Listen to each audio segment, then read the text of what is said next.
잠깐 같이 기도하시겠습니다.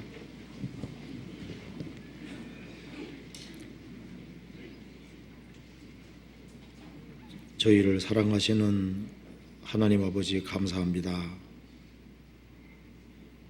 저희들을 구원해 주시고 소망을 가지고 생을 살 수 있도록 도와주시는 것도 감사합니다. 여기에 하나님의 은혜와 사랑을 입은 사람들이 한자리에 같이 모였습니다.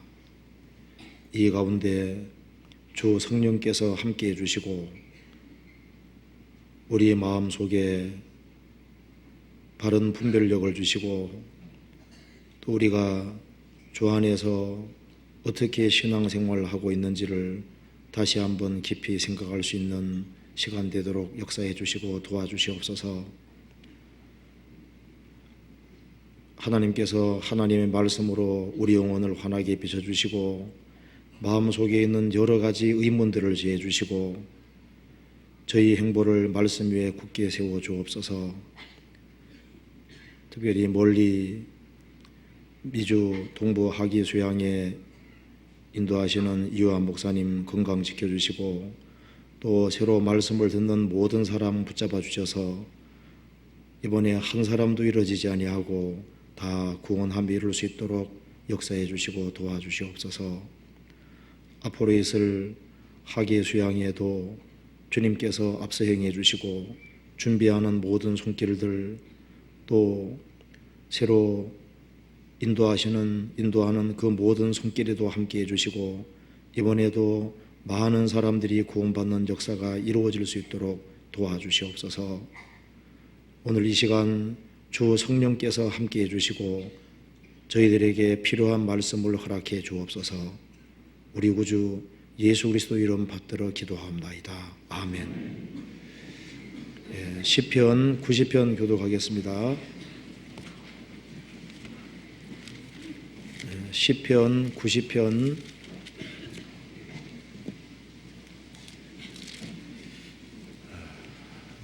교독하겠습니다.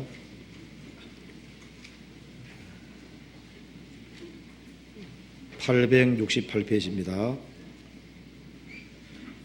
주여 주는 대대 우리의 거처가 되셨나이다. 세계도 주께서 조성하시기 전 곧 영원부터 영원까지 주는 하나님이시니이다. 주께서 사람을 티끌로 돌아가게 하시고 말씀하시기를 너희 인생들은 돌아가라 하셨사오니 주의 목전에는 천년이 지나간 어제 같으며 밤의 한 경정 같을 뿐이니이다. 주께서 저희를 홍수처럼 쓸어 가시나이다. 저희는 잠깐 자는 것 같으며 아침에 돋는 풀 같으니이다. 푸른 아침에 꽃이 피어 자라다가 저녁에는 뱀바되어 마르나이다. 우리는 주의 노예에 소멸되며 주의 분내심에 놀라나이다. 주께서 우리의 죄악을 주의 앞에 놓이시며 우리의 은밀한 죄를 우리 얼굴빛 가운데 두셨사오니 우리의 모든 날이 주의 분노 중에 지나가며 우리의 평생이 일시간에 다하였나이다. 우리의 연수가 70이요 강건하면 80이라도 그 연수의 자랑은 수고와 슬픔뿐이요 신속히 가니 우리가 날아가나이다. 누가 주의 노예의 능력을 알며 누가 주를 두려워하여야 할 때로 주의 진노를 알리까. 우리에게 우리 날 계수함을 가르치사 지혜의 마음을 얻게 하소서. 여호와여 돌아오소서. 언제까지니까 주의 종들을 긍휼히 여기소서. 아침에 주의 인자로 우리를 만족해 하사 우리 평생에 즐겁고 기쁘게 하소서. 우리를 공곡해 하신 날수대로와 우리의 화를 당한 연수대로 기쁘게 하소서. 주의 행사를 주의 종들에게 나타내시며 주의 영광을 저희 자손에게 나타내소서. 17절은 같이 읽겠습니다. 주 우리 하나님의 은총을 우리에게 임하게 하사 우리 손의 행사를 우리에게 경고케 하소서. 우리 손의 행사를 경고케 하소서. 찬양대 찬송 읽겠습니다.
성경 창세기 4장을 찾으시겠습니다.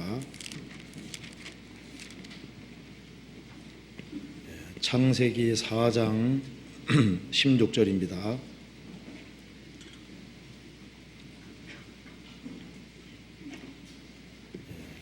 (16절부터) 제가 읽도록 하겠습니다.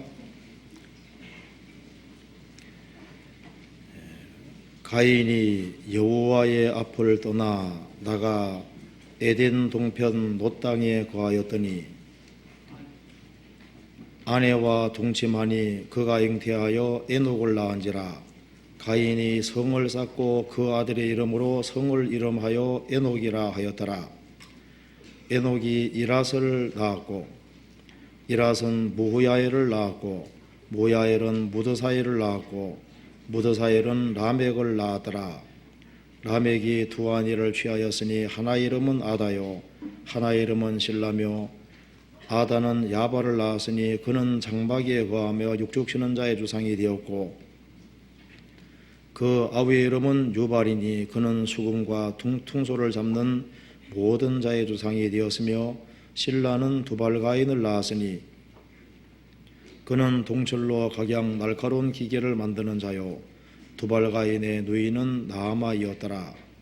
라멕이 아내들이 이르되 아다와 실라여 내 소리를 들으라. 라멕의 아내들이여 내 말을 들으라. 나의 창상을 인하여 내가 사람들을 죽였고 나의 상함을 인하여 소년을 죽여도다. 가인을 위하여는 벌이 700일인데 라멕을 위하여는 벌이 77배로다 하였더라. 유다서 1장 찾아보시겠습니다.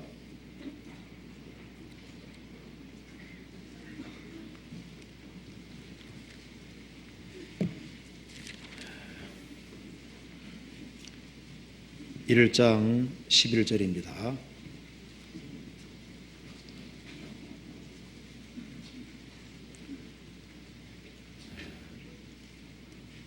1장 11절 같이 읽어보시겠습니다.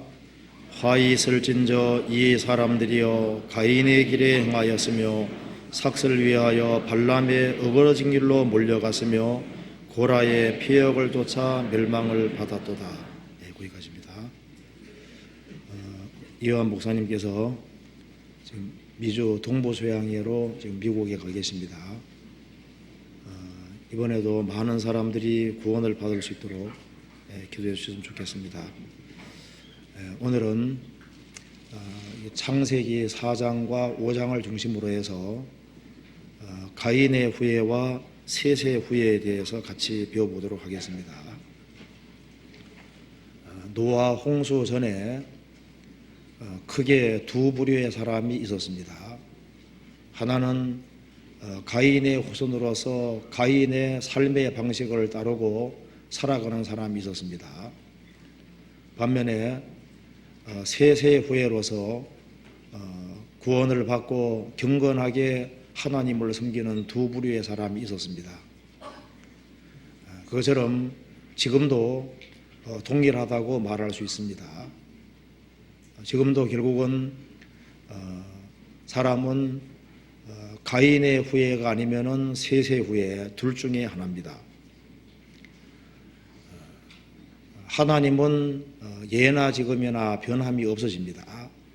예수 그리스도는 어제나 오늘이나 영원토록 동일하시니라. 사람도 본성이 변하지를 않습니다.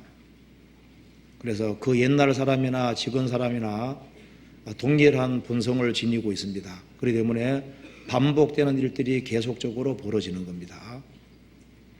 그래서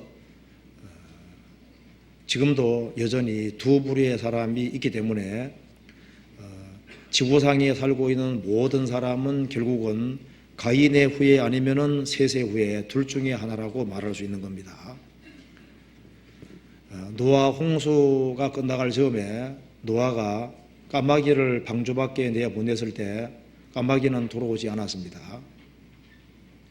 왜냐하면 사체가 많이 늘려 있었기 때문에 사체를 뜯어먹느라고 돌아오지 않았습니다.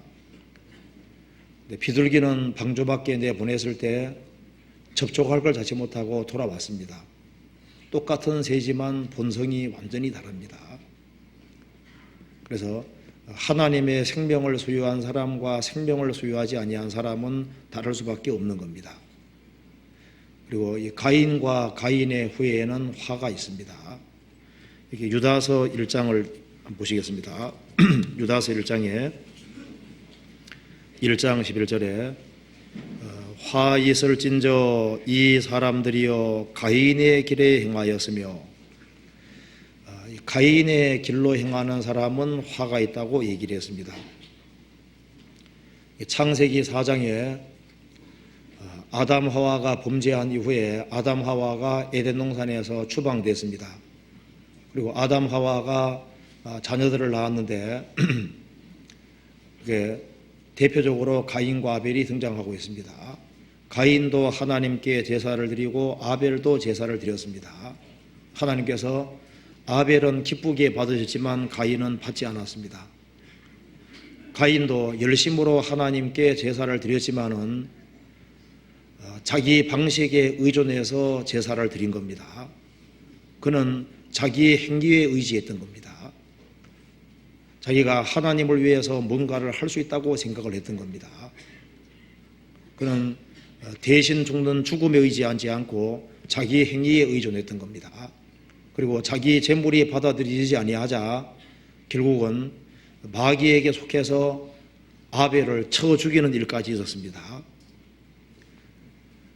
그리고 난 이후에 하나님께서 가인의 죄를 책망하시면서 가인에게 회개할 수 있는 기회를 충분히 주셨습니다. 그럼에도 불구하고 가인은 하나님을 등지는 길을 택했습니다. 그리고 하나님과 관계없는 체제를 구축하고 하나님 없는 삶을 영위하고 가인의 후손들은 그 가인의 삶의 방식을 따랐던 겁니다. 그리고 가인의 후손은 문명을 발달시키고 땅에 소망을 두고 땅의 것을 추구하고 살다가 결국은 홍수 심판으로 멸망을 받게 되었습니다. 반면에 아벨과 셋의 후에는 삶의 방식이 달랐습니다. 아벨은 대신 죽는 죽음에 의지했고, 그리고 노아 홍수 이후에 노아가 방주에 나온 이후에 정결한 짐승으로 피로써 제사를 드린 것을 봐서 노아 홍수 전에도 피 제사가 있었다는 걸 알 수 있습니다. 셋의 후에는 대신 죽는 죽음에 기댔고, 그리고 살아계신 하나님을 부르고 하나님을 의지하고 경건하게 삶을 살아갔습니다. 그리고 셋의 후에는 땅에 무엇을 만들었다는 말이 없습니다. 그들은 하늘에 속한 사람들로서 하늘을 추구하고 경건하게 살았던 겁니다. 내가 가인의 후예일까 아니면 셋의 후예일까?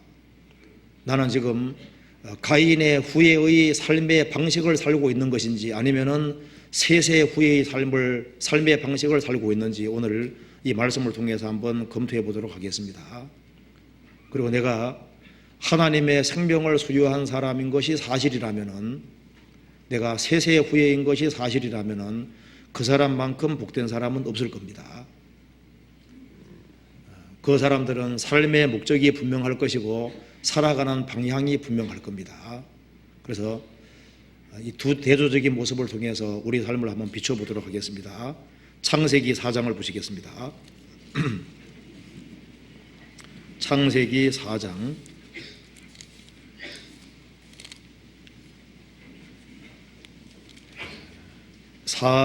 16절입니다.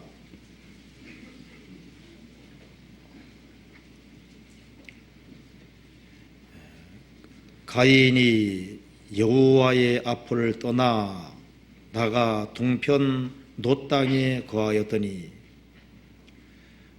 가인이 여호와의 앞을 떠나라는 말씀이 있습니다.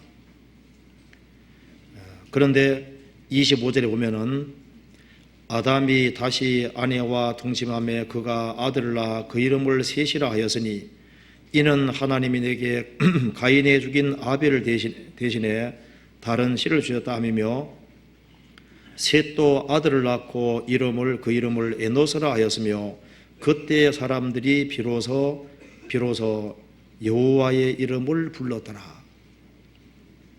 자, 가인은 여호와 앞을 떠나는 길을 택했습니다. 반면에 셋의 후에 그 셋이 아들을 낳고 이름을 에노스라고 했고, 에노스 때의 사람들은 비로소 여호와의 이름을 불렀더라. 여호와의 이름을 불렀다는 것은 하나님을 구하고 찾고 기도하고 하나님과 교통하고 교제했다는 말씀입니다. 자, 가인은 여호와 앞을 떠났습니다. 하나님께서 그에게 회개할 수 있는 충분한 시간과 기회를 주셨지만은 가인은 결국은 여호와 앞을 떠났습니다. 그리고 하나님을 떠나서 하나님과 관계없는 독립된 체계를 구축하고 이제 자기가 중심이 되는 삶을 추구했던 겁니다. 그것이 바로 사탄의 길입니다. 하나님께서 천지를 창조하신 이후에 천사 세계를 만드셨습니다. 루시퍼 천사를 중심으로 해서 천사 가운데 3분의 1이 자기 위치를 이탈하고 하나님께 도전하고 쫓겨났습니다. 사탄이 생긴 이유는 하나님 밑에 있는 걸 원치 아니하고 자기가 하나님과 독립된 길을 선택하는 겁니다. 자기가 주장자가 돼서 자기가 주관하는 완전한 별도의 어떤 세계를 구축하려고 해서 마귀가 생긴 겁니다. 모든 것은 피조물이기 때문에 하나님을 떠날 수 있는 것은 없습니다. 사탄은 하나님과 분리될 수 있고 하나님을 떠나서 독립된 체계를 구축할 수 있다고 착각했던 겁니다. 가인도 하나님을 등지고 자기가 인생의 주인이 되고 자기가 인생의 주장자가 돼서 독립된 체계를 구축하는 길을 의도적으로 택했습니다. 그래서 모든 근본적인 죄는 하나님과 독립, 하나님을 떠나는 겁니다. 그것이 가장 근본적인 죄가 되는 거예요. 이스라엘 백성들이 심판을 받게 된 이유도 결국 하나님과 분리를 선언하고 하나님을 떠났기 때문에 화를 자초한 것이 되는 겁니다. 시편 73편 보시겠습니다.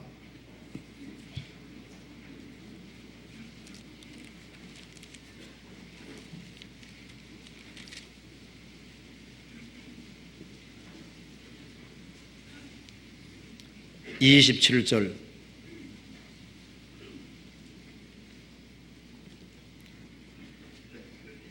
대저 주를 멀리하는 자는 망하리니 음녀같이 주를 떠난 자를 주께서 다 멸하셨나이다. 하나님께 가까이함이 내게 복이라. 내가 주 여호와를 나의 피난처로 삼아 주의 모든 행사를 전파하리이다. 대저 주를 멀리하는 자는 망하리니, 주님이 복의 근원이고 복이십니다.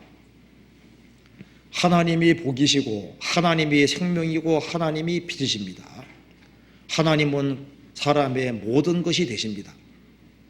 그런데 그 하나님을 떠나고 하나님과 분리되는 길을 택하는 사람은 모든 복을 떠나는 사람이고 모든 빛과 생명, 모든 좋은 것과 분리되는 길을 택하는 사람인 겁니다. 가인은 그 길을 스스로 선택했습니다. 하나님께 가까이함이 내게 복이라.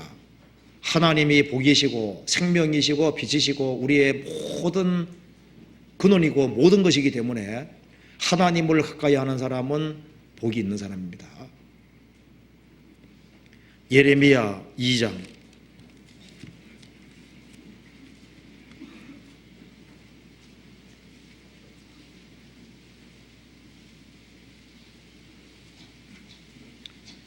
13절 같이 읽어보겠습니다. 내 백성이 두 가지 악을 행하였나니 곧 생수의 근원되는 나를 버린 것과 스스로 웅덩이를 판 것인데 그것은 물을 저축지 못할 터진 웅덩이니라. 내 백성 이스라엘이 두 가지 악을 행하였나니 곧 생수의 근원되는 나를 버린 것과, 사람은 물이 있어야지 해갈이 됩니다. 사람에게 진정한 만족을 줄 수 있는 분은 살아계신 하나님밖에 없는데, 살아계신 하나님을 등지고 스스로 웅덩이를 파서 거기에서 어떤 만족을 추구하려고 했습니다. 그것은 물을 저축지 못할 터진 웅덩이이기 때문에 거기에는 진정한 만족이 없다는 겁니다. 사람이 하나님을 떠나서 만족할 수 있느냐? 아닙니다. 예수님 말씀하시기를, 사마리아에게 이렇게 말씀하셨죠. 이 물을 먹는 자마다 다시 목마르니와 내가 주는 물을 먹는 자는 영원히 목마르지 아니하리니 속에서 영생하도록 솟아나는 샘물이 되리라. 사마리아 여자는 6번째 남편하고 살고 있으면 아직까지 만족이 없습니다. 남편을 더 많이 얻는다 할지라도 만족이 되느냐? 진정한 만족이 없을 거다 그 말입니다. 내가 주는 물을 먹는 자는 영원히 목마르지 아니하리니 속에서 영생하도록 솟아나는 샘물이 되리라. 그것은 믿는 자의 받을 성령 가르쳐 말씀하신 것입니다. 사람이 살아계신 하나님과 바른 관계를 맺고 그 사람 속에 성령이 오실 때 그 속에서 영생하도록 솟아나는 샘물이 되고 참된 만족과 안식이 주어지도록 되는 겁니다. 가인은 여호와 앞을 떠났고 가인의 후손은 하나님을 등지는 길을 택했습니다. 반면에 세세 후에는 에노스 시대에 여호와의 이름을 부르고 하나님과 교통하고 하나님과 교제하고 하나님께 매달리는 길을 택한 겁니다. 에노스 시대 때 여호와의 이름을 불렀다는 것은 하나님께 기도했다는 겁니다. 하나님께 매달렸다는 겁니다. 그리고 하나님과 교통하고 교제하는 길을 택했다는 겁니다. 구원받지 아니한 사람은 일시적으로 자기 위태할 때 하나님께 기도하는 것처럼 보일 수 있습니다. 그렇지만 항상 구하는 마음은 없습니다. 이 자석이 나침반이 남북극을 향하는 것처럼 하나님의 생명이 있는 사람은 자동으로 하나님 찾도록 되어 있거든요. 눈만 뜨면 하나님을 구하고 찾도록 되어 있습니다. 성경 욥기 27장 찾아보시겠습니다.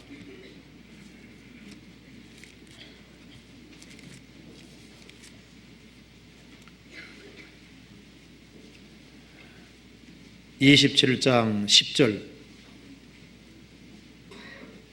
같이 읽어보겠습니다.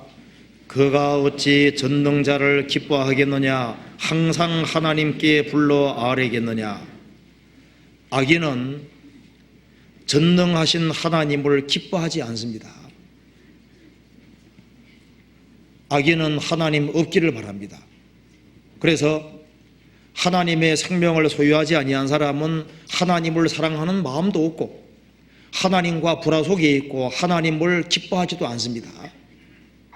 참된 하나님의 성도는 하나님을 사랑하는 마음이 있고 그리고 하나님 안에 사는 것을 기뻐하고 하나님과 평화 속에 있는 겁니다.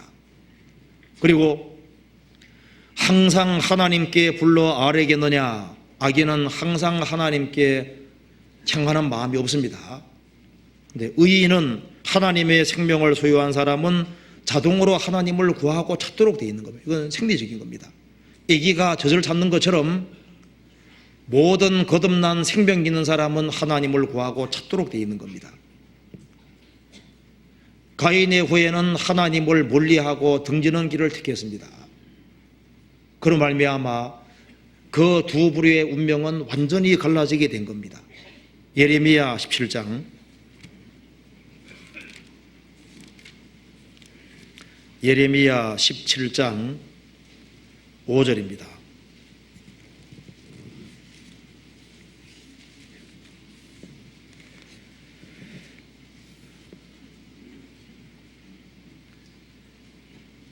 나 여호와가 이같이 말하노라. 무릇 사람을 믿으며 혈육으로 그 권력을 삼고 마음이 여호와에게서 떠난 그 사람은 저주를 받을 것이라.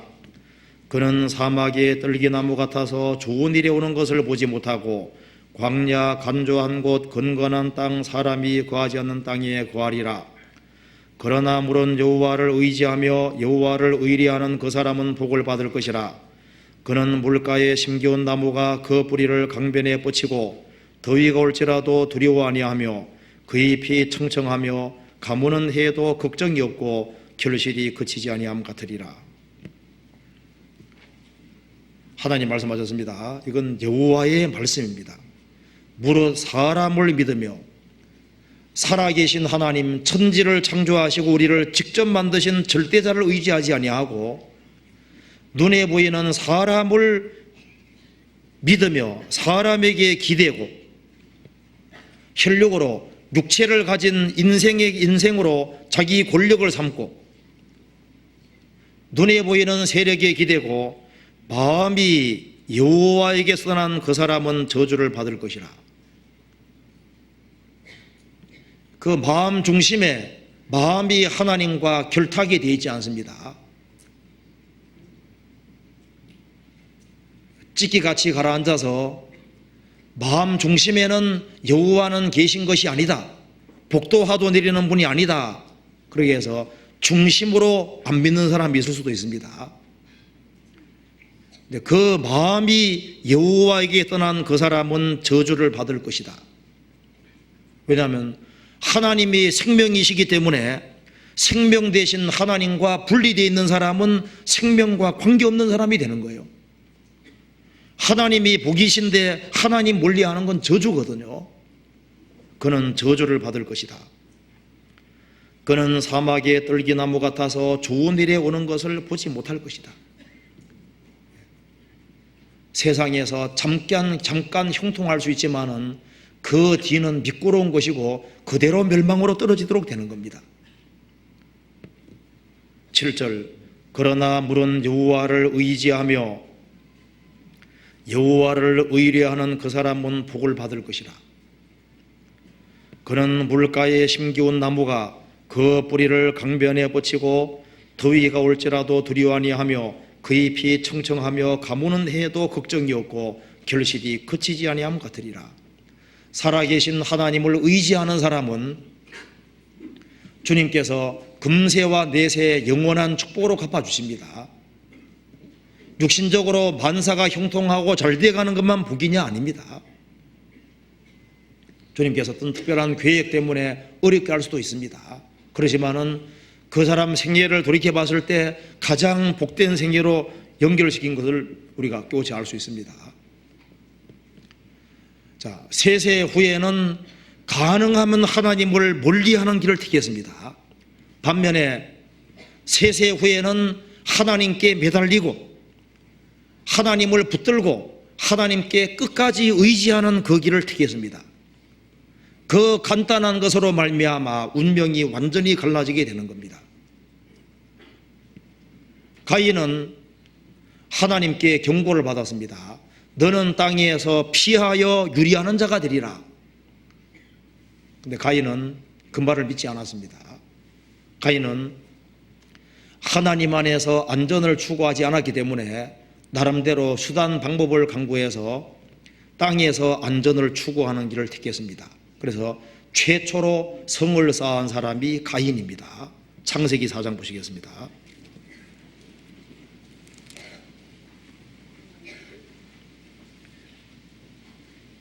4장 16절입니다.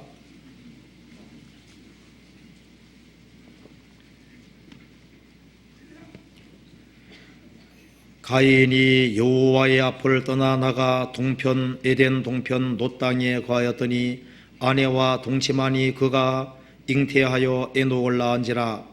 가인이 성을 쌓고 그 아들의 이름으로 성을 이름하여 에녹이라 하였더라. 여기에 가인은 성을 쌓았습니다. 가인은 아벨을 쳐 죽이고 난 이후에 죽음에 대한 두려움과 공포가 생겼습니다. 죄의식에 시달렸습니다. 나를 만나는 자가 나를 죽이겠나이다. 자기가 사람을 죽였기 때문에 아담의 자녀들을 많이 낳았잖아요. 그 자녀들 중에 누가 자기를 죽일까 봐 어떤 두려움이 있었습니다. 그래서 나름대로 안전한 곳을 찾고 구했습니다. 그러다가 머리를 쓴 겁니다. 견고한 도시를 건축하고 견고한 성을 건축하고 문짝을 달고 문을 달고 그래서 나름대로 자기 수단 방법으로 안전을 추구했습니다. 그래서 최초로 성을 쌓았습니다. 이 모습에서 가인은 땅에서 안전을 추구하는 것을 볼 수 있습니다.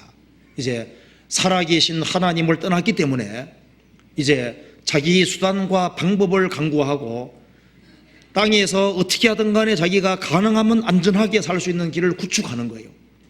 그리고 땅에다가 소망을 두고 땅에 안주하며 사는 겁니다. 하나님을 등진 모든 사람은 자기 수단 방법대로 삽니다. 창세기 5장이 세세 후에인데 세세 후에는 뭐 성을 만들었다 뭘 만들었다는 말이 없습니다. 그들은 참으로 살아계신 하나님을 믿었기 때문에 세상을 나그네 인생으로 보고 세상은 잠깐 거쳐가는 곳이라고 믿었던 겁니다. 가인은 하나님께 소망이 없기 때문에 땅에 소망을 두고 땅에 안전을 구축하고 견고한 성을 만들고 거기에 안주하고 땅에 소망을 걸어두고 사는 사람으로 바뀐 거예요. 이 땅에는 안전한 곳이 없습니다. 살아계신 하나님을 기대지 않는 사람은 딴 어딘가에 기댑니다. 부자는 많은 재물을 견고한 성으로 여깁니다. 성경 한번 찾아봅시다. 잠언 18장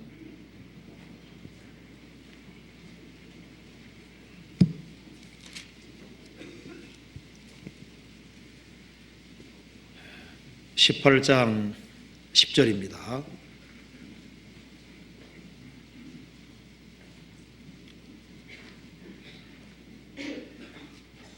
여호와의 이름은 견고한 망대라.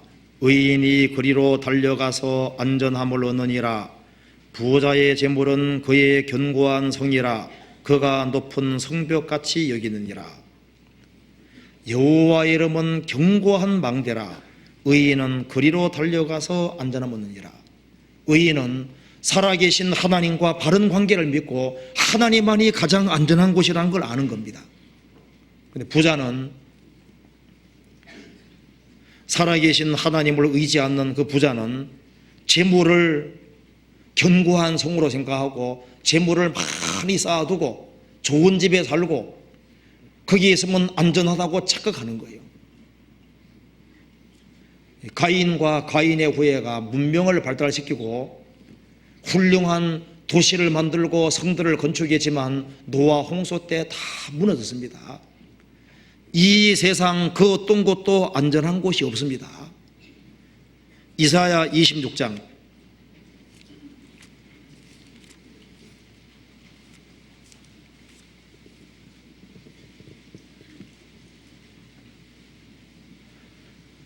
5절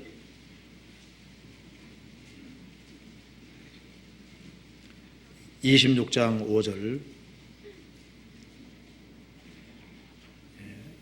높은 데 거하는 자를 낮추시며 솟은 성을 헐어 땅에 엎으시되 진토에 미치게 하시도다.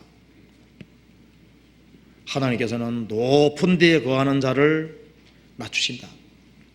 그 옛날에 에돔은 난공불락의 도성입니다. 그런데 하나님께서 완전히 붕괴시켜 버리잖아요. 솟은 성, 아주 견고하고 높은 성, 하나님을 의지하고 그곳이 안전하다고 생각하는 것 주님께서 결국은 다 무너뜨립니다. 역대 모든 견고한 도성들, 견고한 도시들, 성들을 다 무너져 봤습니다. 노아 홍수 때 그 견고한 도시들, 성들은 다 무너졌습니다. 높은 데에 거하는 자를 낮추시며 솟은 성을 헐어 땅에 엎으시되 진토에 미치게 하시도다. 다 무너지는 거예요. 안전한 곳은 한 곳밖에 없는 겁니다. 1절 그날의 유다 땅에 땅에서 이 노래를 부르리라. 우리에게 견고한 성읍이 있으며 여호와께서 구원으로 성과 곽을 삼으시리로다. 너희는 문들을 열고 신을 지키는 의로운 나라로 들어오게 할지어다.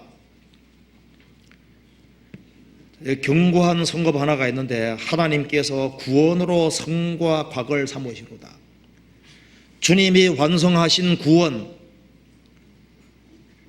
참으로 구원을 얻은 사람이 안전한 사람이지, 구원 얻지 아니한 사람은 그 어디에도 안전한 곳이 없습니다. 살아계신 하나님과 바른 관계를 맺은 사람, 그 사람만 영원히 안전한 겁니다. 가인은 성에 피했지만은 그것이 안전한 곳이었느냐, 영구 정착지냐, 그렇게 될 수 없습니다. 그것은 일시적인 것일 뿐이었던 겁니다. 살아계신 하나님을 자기의 성으로 삼은 사람, 그 사람은 정말 복이 있는 사람인 겁니다. 지금도 결국은 두 부류의 사람이 있는 거예요. 살아계신 주님과 바른 관계를 맺고 주님을 견고한 성을 이기고 주님께 의지하고 사는 사람이 있는가 하면은 자기 수단 방법대로 살아가면서 이 세상에 어딘가 안전한 곳이 있다고 생각하고 재물에 기대고 하나님이 아닌 다른 어떤 것에 기대는 사람은 가인의 길을 추구하는 사람이 되는 겁니다. 우리가 열심히 수고해서 벌지만 그것이 우리가 기대를 대상은 아닌 겁니다. 시편 9편에 보시겠습니다.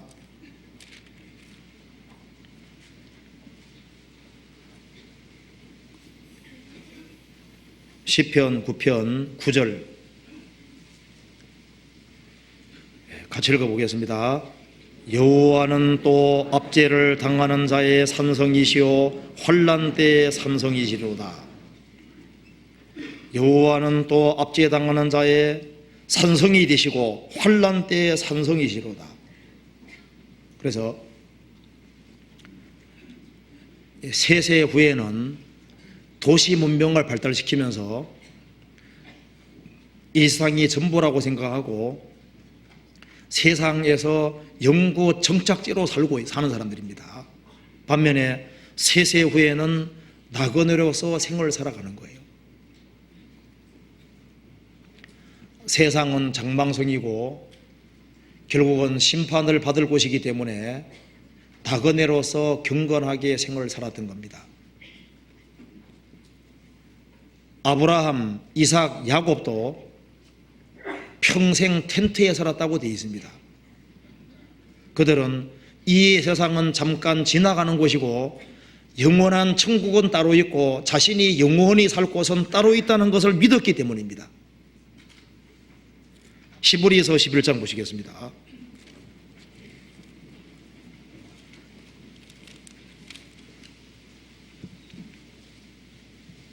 11장 9절.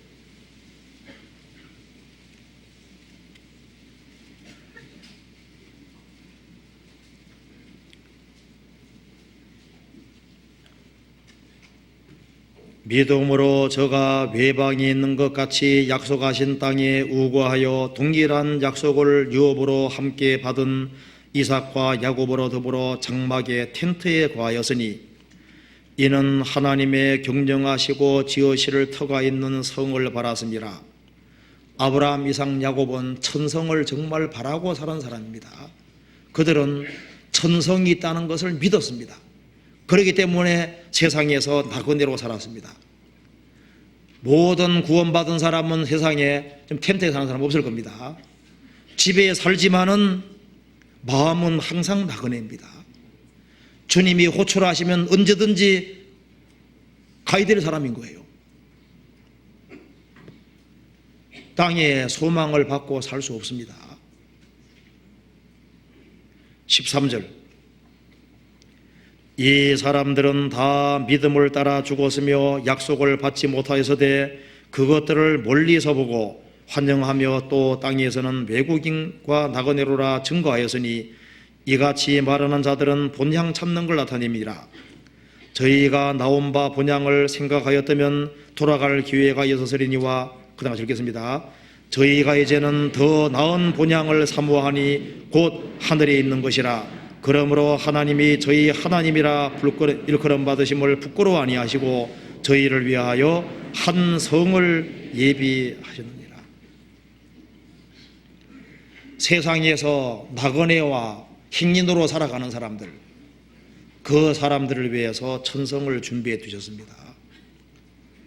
그래서 가인의 후예는 무엇으로 만족하냐면은 땅의 것을 추구하고 땅의 것을 누리고 사는 것으로 만족합니다. 반면에 셋의 후예는 하늘을 바라보고 하나님을 바라보고 하나님의 것으로 만족하며 살아갔습니다. 그들은 동일한 사람이지만은 만족하는 바가 달랐던 겁니다. 시편 17편 보시겠습니다.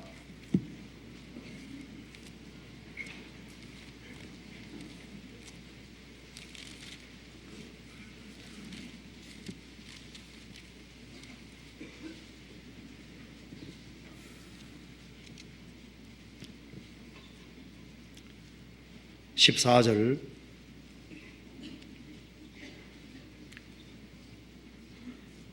여호와여 금생에서 저희 분깃을 받은 세상 사람에게서 나를 주의 손으로 구하소서. 그는 주의 제물로 배를 채우심을 입고 자녀로 만족하고 그 남은 산업을 그 어린 아이들에게 주전하는 자니이다. 나는 의로운 중에 주의 얼굴을 보리니 깰 때 주의 형상으로 만족하리이다. 이게 만족이란 말이 두 번 나와 있습니다. 그런데 완전히 내용이 달라요. 세상 사람들은 금생이 전부라고 생각합니다. 그래서 어떻게 하든 간에 수단 방법을 써서 많은 재물을 벌고 재물로 배를 채우고 싶다는 것은 육신적인 욕구를 채운다는 겁니다.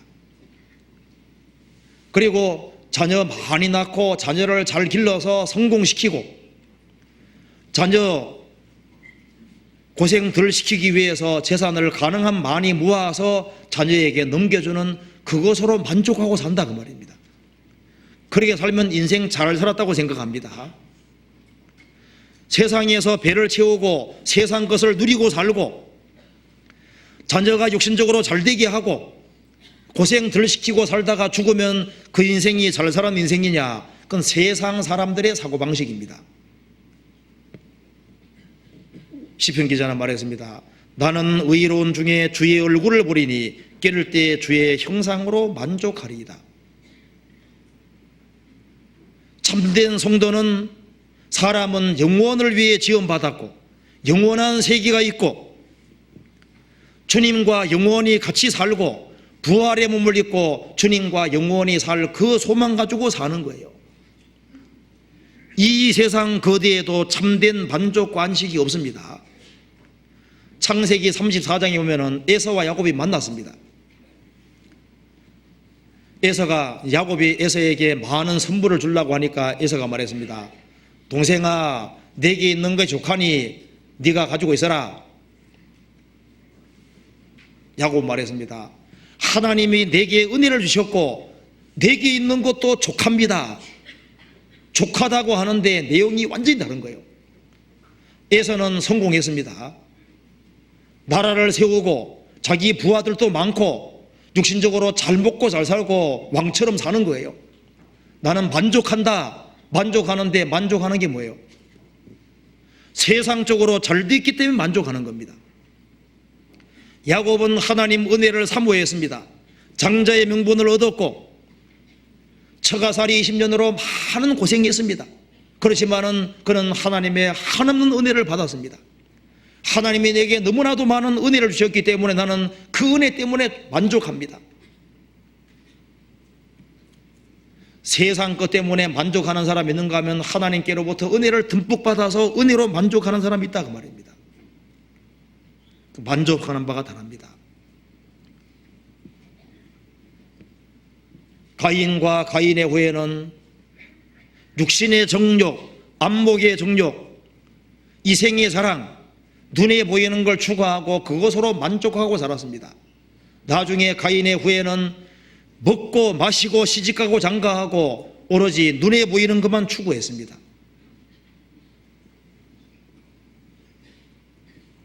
서로 방향이 완전히 다르게 된 겁니다. 자, 그리고 여기에 사람 이름 짓는데 이름도 달라요. 보시겠습니다. 창세기 4장 다시 봅시다.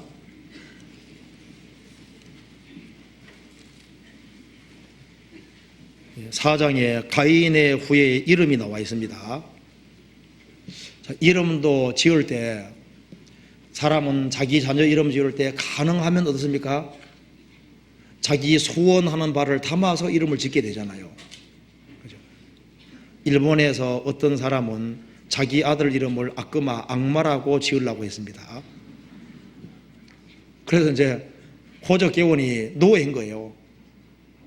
아니, 내가 내 아들 이름을 악마라 짓겠다는데 왜 막냐? 악마는 안 된다. 그래 법적인 소송을 벌였잖아요. 소송 벌였는데 결국은 판결 나기를 자식 이름을 악마로 짓는 건 안 된다. 그렇게 해서 다른 이름으로 짓게 됐습니다. 집에서는 계속 악마라고 불렀습니다. 그래서 나중에 악마 짓는다는 거예요. 어떻게 이름을 그렇게 고약하게 지어요? 어떤 사람 막 이름 의미 없이 짓는 사람도 있죠. 아무렇게나 그냥 짓는 사람도 있습니다. 그러면 안 되죠. 이름을 지을 때 아주 중요한 뜻을 담아서 짓는 겁니다. 가인의 후예와 셋의 후예는 이름이 달랐습니다. 그들의 사고방식이 다르기 때문에 이름도 다를 수밖에 없었습니다. 세상 사람들은 이름을 지을 때도 세상적인 이름을 짓습니다. 그죠? 신앙 있는 사람은 신앙적인 이름, 그 사람 평생 살아가는데 도움되는 이름을 지으려고 하잖아요. 자, 이름 봅시다. 17절 아내와 동침하니 그가 잉태하여 에녹을 낳은지라. 가인이 성을 쌓고 그 아들의 이름으로 성을 이름하여 에녹이라 하였더라. 에녹이란 말뜻은 새로운 것들을 시작한다, 새로운 것의 시작, 계시, 교육, 그런 뜻입니다. 그런데 이것은 가인이 하나님을 등지고 이름을 에녹이라 지은 것이기 때문에요, 하나님을 등지고 이제 나름대로 한번 멋지게 살아볼 생각을 했던 것 같이 보입니다. 그래서 새로운 것을 시작한다, 새로운 것을 계시하고 새로운 것을 교육하고 이제 새로운 방향으로 나간다는 의미로서 이름을 에녹으로 지었던 것으로 보입니다. 이것은 좋은 의미가 아니죠.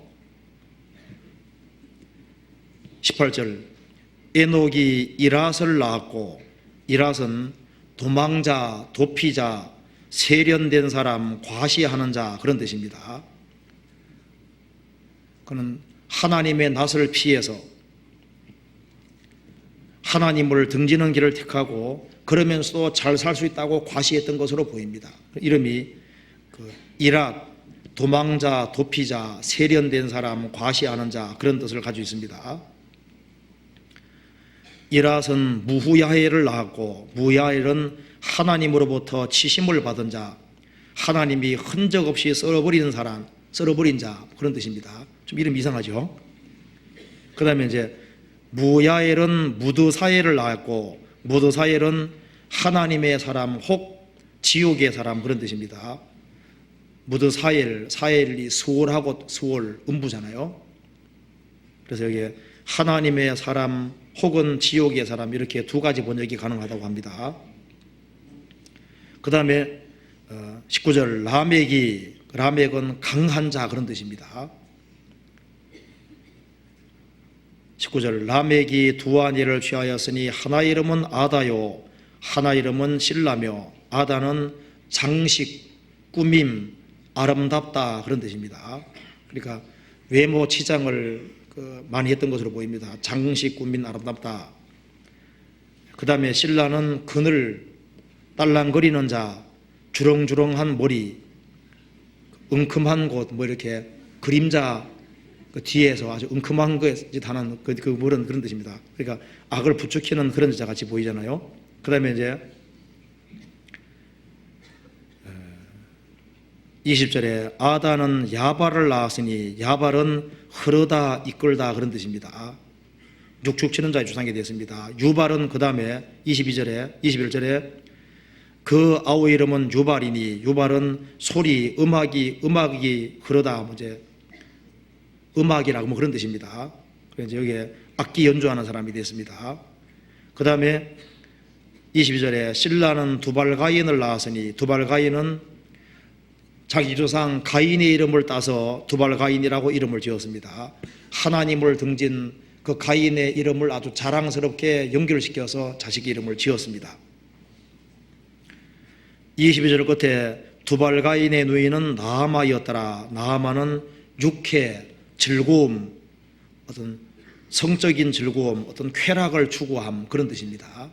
여기에 이름을 보면은 대충 이렇게 훑어봐도 가인의 후에는 하나님을 등지고 새로운 것을 계시하고, 그리고 하나님께로부터 여러 가지 징계를 받으면서도 자기를 과시하고 하나님 없이도 잘 살 수 있다고 착각을 하고, 그리고 여자들은 외적으로 화려한 걸 추구하고, 그래서 이제 주렁주렁한 머리 모양도 요란스럽게 만들어 갔겠죠. 그리고 이제 나아마, 육회, 즐거움, 어떤 쾌락을 추구하는, 이제 그러니까 사람 이름 자체를 봤을 때도 좀 세상적인 이름이 많다는 걸 알 수 있습니다. 그런데 세세 후에는 또 이름이 다릅니다. 창세기 5장 보시겠습니다. 자, 아담은 사람이란 뜻이고, 아벨은 숨, 허무하다, 그런 뜻입니다. 아벨. 셋은 대신한 자, 고정시키다, 지정하다, 그런 뜻입니다. 하나님께서 아벨 대신에 셋을 주셨기 때문에 셋이란 말 뜻은 대신하는 자, 세우다, 고정시키다, 그런 뜻이고, 그 다음에 5장 6절에 셋은 105세에 에노스를 낳았고, 에노스는 죽을 수밖에 없는 병든 자, 재난을 당한 자, 그런 뜻입니다. 그러니까 이 세세 후에는 자신이 어떤 연약한 사람이라는 걸 깨달은 것 같습니다. 인간은 정말 죽을 수밖에 없는 존재, 병든 자, 하나님께로부터 재난을 당한 연약한 사람이기 때문에 하나님께 매달릴 수밖에 없다는 그 사실을 깊이 깨달았던 것 같습니다. 그래서 에노스 때에 하나님을 절실히 구하고 찾았잖아요. 사람은 자기의 연약을 깨달을수록 더 하나님을 구하고 찾게 되는 겁니다. 그리고 9절에 에노스는 90세에 게난을 낳았고, 게난은 뜻밖의 얻은 아들, 광대한 소유, 둥지를 만들다, 보금자리를 만들다, 그런 뜻입니다. 그러니까 보금자리, 거주지, 처소, 그런 뜻입니다. 아마 이 하나님만이 정말 자기의 유일한 소유지고 자기의 어떤 보금자리라고 하는 것을 깊이 느꼈기 때문에 그렇게 이름 지은 것으로 보입니다. 그 다음에 13절에 마할랄렐 나오죠. 마할랄렛은 축복을 받으신 하나님, 하나님께 찬양, 그런 뜻입니다. 그 다음에 야렛은 15절에 마할랄렛은 65세에 야렛을 낳았고, 야렛은 아래로 내려가다, 그런 뜻인데 그 신앙이 아래로 전수되기를 간절히 바랐기 때문에 아마 이름을 야렛으로 지은 것으로 생각이 듭니다. 그리고 18절에 야렛은 162세에 에녹을 낳았고, 에녹은 가르치다, 교육하다, 계시하다, 그런 뜻이죠. 그래서 이 에녹 시대에 적극적으로 하나님 말씀을 가르치고, 그리고 하나님을 적극적으로 섬기도록 이렇게 굉장히 붙여진 것으로 생각이 됩니다. 그리고 21절에 에녹은 65세에 무드셀라를 낳았고, 무드셀라는 그의 죽음이 무엇을 가져온다, 그런 뜻입니다. 그래서 무드셀라가 죽을 때 홍수가 왔습니다. 그 다음에 25절에 무드셀라는 187세에 라멕을 낳았고, 라멕은 능력 있는 자, 강한 자, 포로, 노예, 그런 뜻입니다. 그리고 라멕은 노아를 낳았습니다. 29절에 이름을 노아라 하여 가로되, 노아는 안위, 위로, 구원, 그런 뜻입니다. 그래서 미국에 있는 유태인 중에 구원을 받은 크리찬이 쓴 글에 이런 게 나옵니다. 이 창세기 5장에 나와 있는 이름을 영어 문장으로 이렇게 고쳤을 경우에 이런 문장이 나온다는 겁니다. 아담, 사람은 에노스, 죽을 수밖에 없는 게난, 죽을 수밖에 없는 그런 운명, 처지, 보금자리, 운명의 셋, 운명 지워졌다, 고정되어졌다, 그런 상태에 놓여지게 됐다. 그러나 마할랄렐, 축복받으신 하나님이 야렛 내려오셔서 에녹 가르치고 교육할 것이다. 무드셀라, 그의 죽음이 가져온다는 것을, 뭘 가져오느냐, 라멕, 강한 자에게 노예되고 포로된 사람, 포로된 자에게 노아, 안위, 구원을 가져다 준다는 것을 가르치고 교육할 것이다. 이렇게 문장 써놓고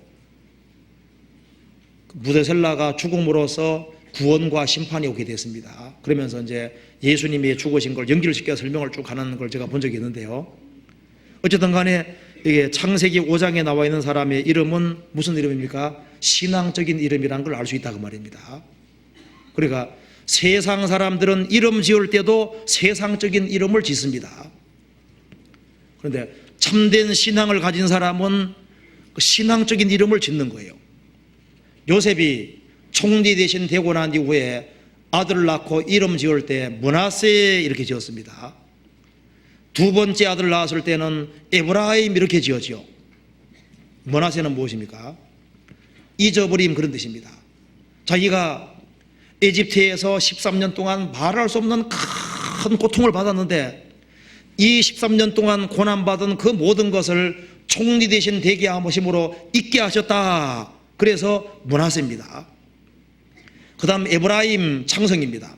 내가 이렇게 에집트에서 고통받았는데 하나님께서 이 고통을 영원한 축복으로 바꿔주셔서 에집트에서 크게 번창하게 하셨다.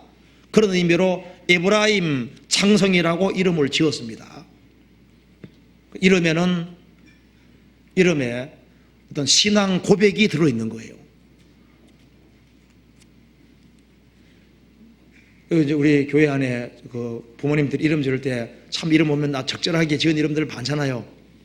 그 자녀의 이름을 지을 때 생각을 해서 그 이름을 지었는 일이 있습니다. 옛날에도 그랬던 것으로 보입니다. 창세기 4장 다시 보시겠습니다. 그리고 여기에 가인의 후손은 세상을 전부라고 생각했기 때문에 세상을 개발해서 문명을 발전시켰습니다. 반면에 세세 후에는 뭘 만들었다는 말이 없습니다. 창세기 1장에 다시 옛날 하나님 말씀하셨습니다. 궁창에는 새가 날아라 했습니다. 바다에는 물고기들이 번성하라고 했습니다. 새들은 하늘이 자기 영역인 거예요. 새들은 하늘을 추구하도록 지어져 있는 겁니다. 물고기는 바다 속에 살도록 지어져 있는 거예요. 물고기는 물에 살도록 지어져 있는 겁니다. 하나님의 생명을 소유한 사람은 위의 것을 추구하고 위의 것을 바라보고 살아가도록 되어 있는 거예요. 세상에 속한 사람은 세상에 속해서 세상 것을 추구하고 세상 것을 발전시키고 세상 것이 전부라고 생각하는 겁니다. 창세기 4장 이들이 무엇을 발전시켰는지 보시겠습니다. 17절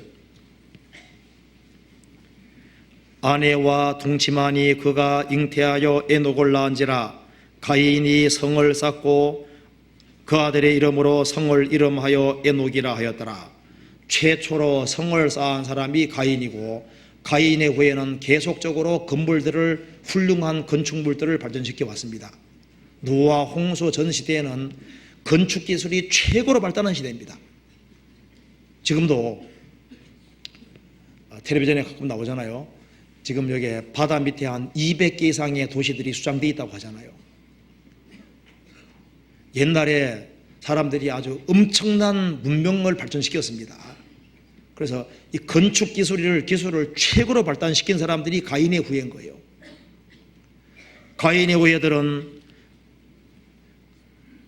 훌륭한 건축물들을 계속적으로 만들어 갔습니다. 왜? 땅에 소망이 있었기 때문에 땅에서 더 편리하게 살도록 하기 위해서 계속적으로 훌륭한 건축 문화를 발전시켜 왔던 겁니다. 그리고 그 뒤에 20절 아다는 야발을 낳았으니 그는 장막에 거하며 육축지는 자의 조상이 되었으며 과거 육축은 원래 근본적으로는 옷을 만들어 입는 겁니다. 육축을 이렇게 키워서 이제 거기서 이제 옷을 만들어 입었잖아요. 그런데 이 노아 시대 때는 모든 것이 파괴돼가는 시대이기 때문에 육축을 기르기만 한 것이 아니라 나중에는 먹었을 거예요. 그래서 요리 같은 것을 굉장히 발전시켰을 겁니다. 노아 홍수 직전에 사람들은 먹고 마시고 시집가고 장가가고 먹는 문화를 엄청 발전시켰을 겁니다. 그래서 그저 먹고 마시고 하는 흥청망청되는 그런 문화로 나가게 되는 겁니다. 아주 의상 기술도 엄청 발전했을 거예요. 화려한 옷을 만들어 입고 그래서 이 옷 만드는 기술을 아주 엄청 발전시켰을 겁니다. 그리고 뒤에 21절에 그 아우의 이름은 유발이니 그는 수금과 퉁소 잡는 자의 모든 자의 조상이 되었으며 수금과 퉁소 그러니까 음악 문화를 발전시킨 겁니다. 왜? 이 마음에 큰 고통이기 때문에 그 고통을 달래기 위해서 음악을 발전시키는 거예요. 그 영혼의 공허를 달래기 위해서 음악을 발전시키는 겁니다. 그래서 음악과 예술을 발전시킨 사람들이 가인의 후예였습니다. 22절 신라는 두발 가인을 낳았으니 그는 동철로 각양 날카로운 기계를 만드는 자요. 각양 날카로운 기계를 만들었으니까 기술 문화를 발전시킨 겁니다. 나중에 이것이 발전되어서 이제 무기 문화로 넘어갑니다. 그래서요 노아 홍수에는 서로 전쟁을 일삼았잖아요. 그래서 얼마나 많은 사람의 피를 흘리고 죽였는지 모릅니다. 기술과 문화를 기술과 기계 문명을 발전시켜서 또 무기 문화를 발전시켜서 무기가 아주 첨단 무기로 나아갔던 거예요. 그래서 서로 포악해지고 폭력이 난무하고 서로 뺏어먹고 하는 그런 시대로 나아가게 됐던 겁니다. 그래서 이 가인의 후예는 많은 도시들을 건축하고 그리고 훌륭한 집들을 만들어내고 그리고 의상기술 그리고 음식 문화를 발전시키고 또한 예술을 발전시키고 음악을 발전시키고 그리고 기술 문명을 발전시키고 그렇게 해서 이 세상이 그야말로 살기 좋은 세상인 것처럼 만들기 위해서 노력했습니다. 그와 동시에 아주 죄악이 충만하게 바뀌어갔던 겁니다. 그에 반해서 세세 후에는 무엇을 했습니까? 그들은 여전히 농사를 지었습니다. 그러면서 살아계신 하나님을 바라보고 하나님 의지하고 살았던 거예요. 5장 29절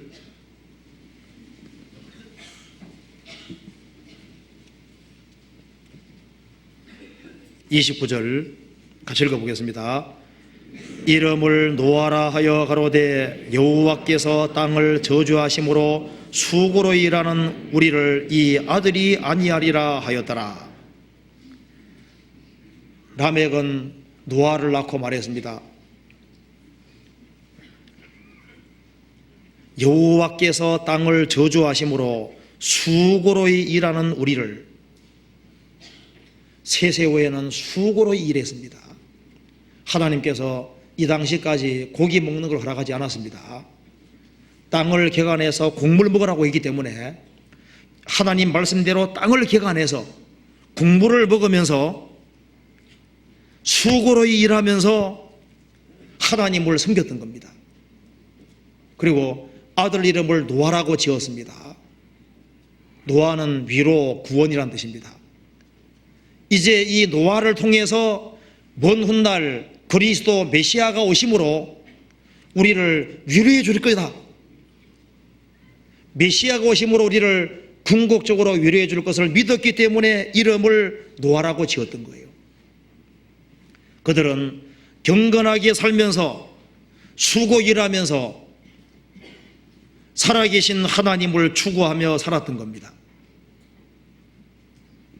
그러니까 살아가는 모습이 다르잖아요. 성실하게 살지만은 목적하는 바가 다르고 지향하는 바가 다릅니다. 가인의 후예는 오로지 땅입니다. 세세 후에는 땅에 살지만 살아계신 하나님과 바른 관계를 추구하는 그쪽으로 계속적으로 나아가는 거예요. 그리고 가인의 후예는 하나님의 창조 질서를 어기고 하나님의 어떤 섭리를 부수는 길로 나아갔습니다. 창세기 4장 보시겠습니다. 일부 다처를 시작한 사람이 가인의 후예입니다.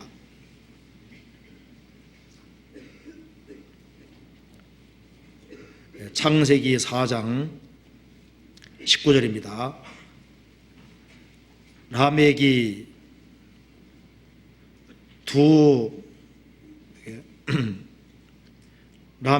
두 아내를 취하였으니 하나 이름은 아다요 하나 이름은 실라며 일부 다처를 시작했습니다. 일부 일체에서 일부 다처를 시작한 사람이 가인의 후예입니다. 그리고 그들은 살인을 시작했습니다. 23절에 라멕이 아내들에게 이르되 아다와 실라여 내 소리를 들으라. 라멕의 아내들이여 내 말을 들으라. 나의 창상을 인하여 내가 사람을 죽였고 나의 상함을 인하여 소년을 죽였도다. 살인이라는 걸 시작했습니다. 세상적으로 새로운 것을 시작했습니다. 그들은 이제 날카로운 기계를 만들어서 칼을 믿고 남을 죽여서 남의 것을 뺏어먹는 그런 사람들도 많이 생기게 되고 이제 정신에서 왜곡이 왔습니다. 23절에 보면은 라멕이 말하기를 나의 창상 누가 내 몸을 상하게 했기 때문에 내가 성인 사람을 죽였다는 거예요. 그리고 소년이 자기 몸을 조금 상하게 한 것 때문에 그것 때문에 소년을 쳐 죽였습니다. 나이가 적은 사람을 죽이는 건 안 쉽거든요. 조금 자기 몸을 상하게 했다고 해서 상처 입혔다고 해서 사람을 쳐 죽이는 것은 뭡니까? 사고방식이 잘못된 사람인 거예요. 하나님을 등지고 사는 것이 오래되면 될수록 어떻게 됩니까? 사고방식이 흐려지게 되어 있습니다. 그러면서 과감하게 일부 다처를 시작하고 사람을 죽이고 정신이 왜곡이 되기 시작하는 거예요. 지금 우리 시대의 문화는 어떻습니까? 우리 시대에 문명이 최고로 발달한 시대입니다. 건축 기술이 최고로 발달한 시대가 우리 시대입니다. 의상 기술, 음식 문화가 최고로 발달한 게 우리 시대입니다. 우리 시대만큼 잘 먹고 잘 사는 시대가 없어요. 옛날에 왕들도 우리처럼 먹었을까 싶습니다. 우리 못 먹는 거, 우리 먹는 거 못 먹는 일이 많았을 거예요. 그잖아요. 우리가 입는 옷을 입어봤겠어요? 그리고 무기 기술이 얼마나 발달되어 있습니까? 음악과 예술이 얼마나 최첨단입니까? 그와 동시에 죄악이 가장 충만해져 있습니다. 우리 시대에 전기가 발명이 되고, 그래서 이 전기에 의해서 지금 20세기, 19세기, 20세기 문명이 이룩되어 있습니다. 전기. 지금 지구는 아주 정보화 시대에 접어들어 있고, 과학이 최고로 발달된 동시에 하나님을 등지고 사는 게 점점 길어지다 보니까 남녀 간의 구별도 모호해집니다. 위아래의 구별도 없어집니다. 가치관이 혼동이 되고 모든 질서가 무너져 내리는 시대가 되는 거예요. 낙태는 수술이 아닙니다. 살인이잖아요. 1년에 한 5천만 명 정도가 낙태가 된다고 합니다. 5천만 명, 남한 인구보다 많습니다. 억울하게 죽는 사람도 점점 더 많이 생깁니다. 이제 통제 불능으로 됩니다. 사람 사고방식이 아주 다 희미하게 바뀌어집니다. 옳고 그런 것에 대한 구분이 모호해집니다. 노아 홍수전 시대 문화는 돼지 문화입니다. 돼지 문화, 피그컬처, 돼지 문화입니다. 오로지 먹고 마시는 것밖에 신경 안 쓰는 거예요. 육체밖에 신경 안 씁니다. 우리 시대의 많은 사람들도 그렇게 바뀌어가고 있습니다. 그리고 창세기 4장 5장 다시 한번 봅시다. 노아 홍수 전의 문명은 물로 망했습니다. 앞으로 문명은 불에 의해서 심판받게 되는 겁니다. 그리고 창세기 4장과 5장을 비교해 보면은 창세기 4장에는 몇 살까지 살다가 죽었다는 말이 없습니다. 창세기 5장은 반드시 몇 살까지 살다가 죽었다는 말이 계속 반복되고 있습니다. 왜 이렇게 차이가 있을까요? 가인의 후에 하나님을 등진 생애는 그 자체가 죽은 거예요. 죄와 허물로 죽었고, 그 사람이 세상에서 어떤 업적을 이루고 하든 간에 하나님 볼 때는 죽은 생인 겁니다. 그런데 이 창세기 5장에 나와 있는 세세 후에는 예수님과 족보가 연결되어 있습니다. 그들은 예수님과 연결된 사람들이기 때문에 그들의 생애는 가치가 있는 생이었던 겁니다. 그래서 이게 세세 후에는 살다가 죽었다는 말이 반복적으로 나오는 겁니다. 창세기 5장에 얽힌 얘기가 있는데요. 미국의 어떤 여자분이 자기 남편을 위해서 오랫동안 기도해 왔습니다. 남편이 구원받기를 간절히 기도해 왔는데 남편이 막무가내고 말씀을 듣지 않습니다. 어느 날 남편이 마음이 바뀌어서 다음날 주일날 교회를 가겠다는 거예요. 하도 졸라대니까 한번 가겠다는 겁니다. 그래서 그 전날 아내는 아주 남편을 위해서 간절히 기도하면서 하나님, 우리 남편에게 아주 적절한 말씀을 할 수 있도록 도와달라고 기도했습니다. 그 남편 목사님 말씀할 때 적절한 말씀 해달라는 겁니다. 그렇게 기도했습니다. 그래서 남편을 모시고 갔는데 설교하는 그날 목사님이 창세기 5장을 설교하는 겁니다. 아내는 대단히 실망이 됐습니다. 왜 하고 많은 성경 본문이 있는데 하필이면 창세기 5장이냐. 읽어보시면 살다가 죽었다는 말밖에 없어요. 이거 읽고 설교를 하니까 아내는 아주 기분이 확 상했습니다. 세상에 좋은 본문도 많은데 왜 하필이면 창세기 5장이냐. 그래서 이제 집에 돌아올 때 마음이 너무너무 상해서 집에 돌아왔습니다. 그 다음 주가 되니까 남편이 먼저 챙겨서 교회를 가는 겁니다. 그래서 이제 얼마 세월이 지난 이후에 아내가 남편이 확실한 신앙을 갖게 됐습니다. 아내가 조심스럽게 물었습니다.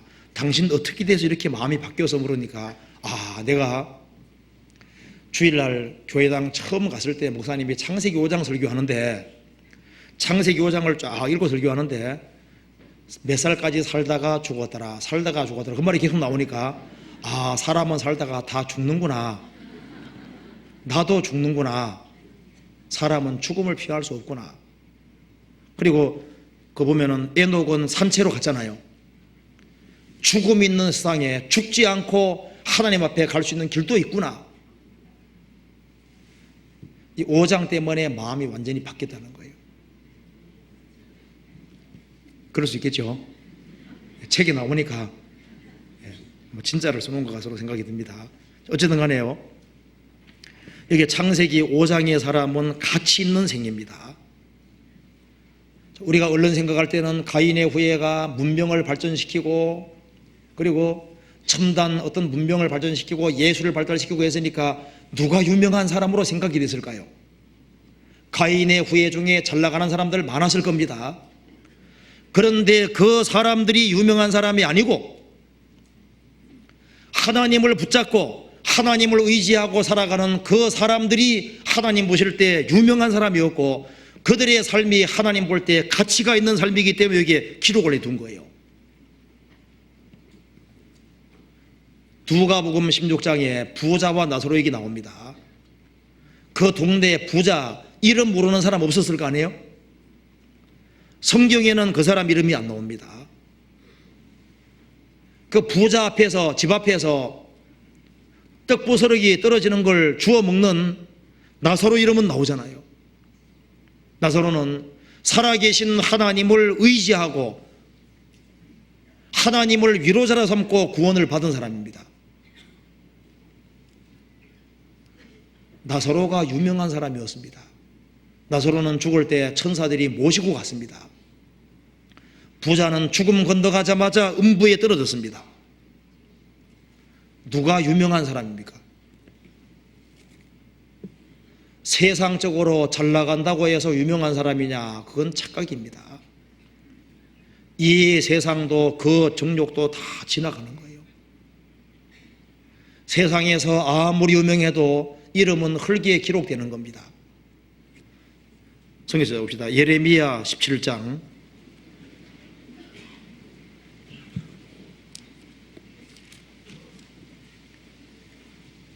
14절.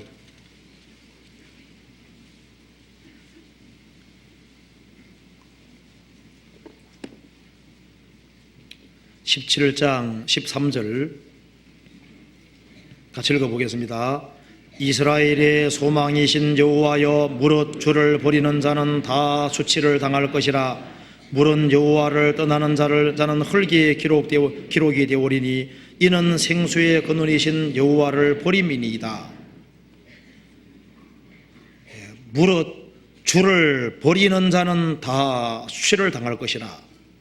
무릇 여호와를 떠나는 자는 흙에 기록이 되오리니 이는 생수의 근원이신 여호와를 버림이니이다. 이름이 흙에 기록되면 어떻게 됩니까? 얼마 시간 지나면 지워집니다. 세상에서 아무리 잘 나가는 사람도 이름이 결국은 지워집니다. 예전 세대를 기억함이 없으니 장래 세대도 그 세대가 기억함이 없으리라. 세상에서 무슨 업적을 이루었던 대기업을 이루고 유명하게 됐던 이름은 결국은 지워집니다. 그것이 유명한 게 아닙니다. 성경 누가복음 10장 보시겠습니다.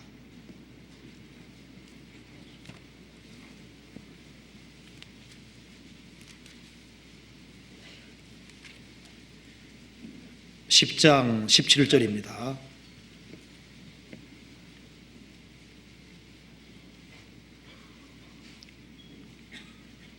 (10장 17절) 70인이 기뻐 돌아와 가로되 주여 주의 이름으로 귀신들도 우리에게 항복하더이다. 20절을 같이 읽겠습니다. 그러나 귀신들이 너희에게 항복하는 것으로 기뻐하지 말고 너희 이름이 하늘에 기록된 것으로 기뻐하라 하시니라. 예수님이 12명의 제자를 부르시고 그리고 70인의 제자를 따로 부르셨습니다. 그들이 주님 말씀대로 하니까 귀신들도 항복하는 걸 보고 기뻐했습니다. 예수님께 보고를 드렸습니다. 예수님 말씀하시기를 귀신들이 너희에게 항복하는 것으로 기뻐하지 말고 너희 이름이 하늘에 기록된 것으로 기뻐하라. 흙이 아니라 하늘에 기록된 것으로 기뻐하라. 하늘에 기록됐으니 누가 그걸 지울 수 있겠어요? 존 폭스의 순교 사화에 보면은 이 70명의 예수님 제자들이 다 순교했다고 기록이 나옵니다. 복음을 증거하다가 예수님을 위해서 복음을 위해서 목숨을 다 바친 사람들입니다. 예수님께서는 그걸 미리 아셨기 때문에 참된 신앙을 가지고 있는 줄 아셨기 때문에 너희 이름은 하늘에 기록됐다고 말씀하셨습니다. 성경 고린도후서 6장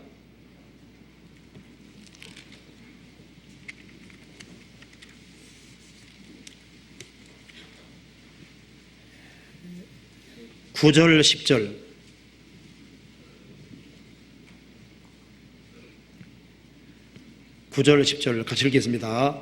무명한 자 같으나 유명한 자요 죽는 자 같으나 보라 우리가 살고 징계를 받는 자 같으나 죽임을 당하지 아니하고 근심하는 자 같으나 항상 기뻐하고 가난한 자 같으나 많은 사람을 부유하게 하고 아무것도 없는 자 같으나 모든 것을 가진 자로다. 그리스도인은 무명한 자 같으나 유명한 사람입니다.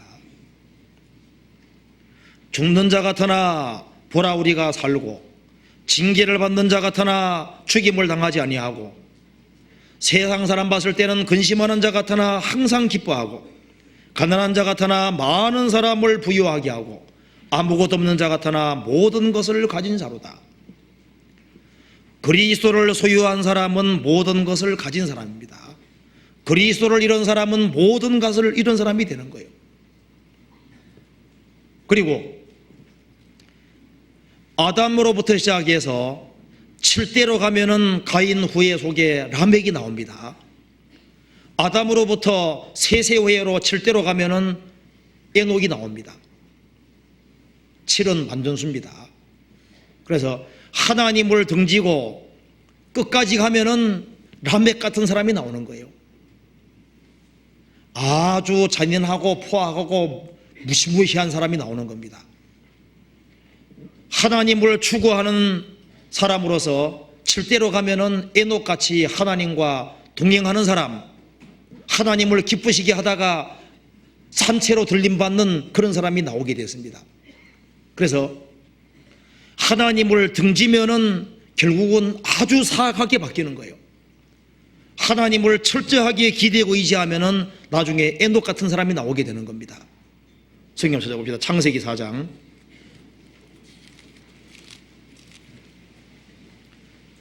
아담으로부터 7대로 가면 라멕이 나옵니다.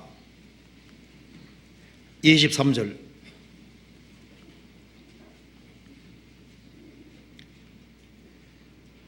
라멕이 아내들에게 이르되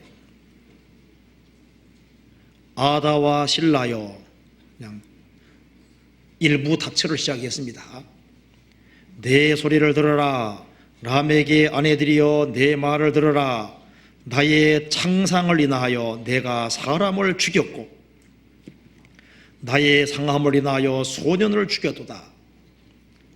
가인을 위하여는 벌이 7배일진데 라멕을 위하여는 벌이 77배리로다 하였더라. 하나님 말씀하시기를 가인을 쳐 죽이는 사람은 7배나 벌 받으릴까 이렇게 말씀하셨는데요. 라멕은 사람을 두 사람 죽이고 난 이후에 말하기를 가인을 위해서 벌을 7배 받을진데 나 죽여봐. 77배나 벌 받을 줄 알아. 큰 소리 땅땅 치는 겁니다. 자기 혼자 호언장담하는 거예요. 이놈들 나 죽이기만 해봐라. 너희들은 아주 더 큰 벌 받을 줄 알아라. 날 건드리기만 해봐. 그냥 소년 쳐 죽인 것처럼 쳐 죽일 거야. 아주 무시무시한 사람으로 바뀌었습니다. 그는 자기의 죄를 아주 정당화시킵니다. 그래 아주 담대하게 죄를 발피하고 숨기지 않습니다. 그리고 그 뒤로 가면서 완전히 그냥 내리막길을 걷게 되는 거예요. 반면에 세세 후에는 달랐습니다. 세세 후에는 에노스 때 여호와 이름을 불렀잖아요. 아벨은 믿음으로 담받고 에노스는 여호와 이름을 부르고 하나님과 교제하고 에녹은 하나님과 동행하다가 산채로 들림받고 노아는 하나님과 함께 일하고 방주를 짓고 사람들을 구원하게 됐습니다. 믿음의 진보가 있었던 겁니다. 아담으로부터 7대로 가면 에녹이 나옵니다. 21절 5장 21절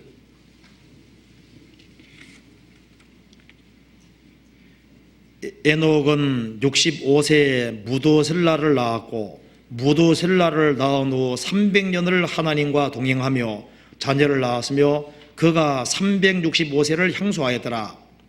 에녹이 하나님과 동행하더니 하나님이 그를 데려가심으로 세상에 있지 아니하였더라. 에녹은 65세에 무도셀라를 낳았고 300년 동안 하나님과 동행했습니다. 자녀 낳으면서 동행했고 365세 됐을 때 하나님이 산채로 에녹을 데려갔습니다. 그래서 하나님을 등지는 것이 오래되면 오래될수록 아주 사람들이 사악하게 바뀌는 겁니다. 하나님께 기대는 것이 계속될 때 나중에는 에녹같이 훌륭한 사람이 나오고 그리고 산채로 들림받는 그런 영광스러운 일도 있었고 노아는 방주를 지었잖아요. 그래서 에녹은 하나님과 함께 걷고 노아는 하나님과 함께 일하면서 방주도 지었습니다.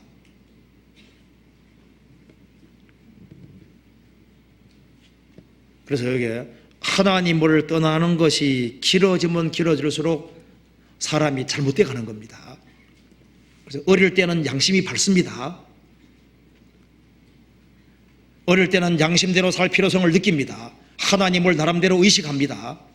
그런데 이제 10대, 20대 지나가면서 이제 스스로 하나님과 결변을 선언하고 하나님과 점점 멀어집니다. 그래서 점점 사악하게 바뀌는 거예요.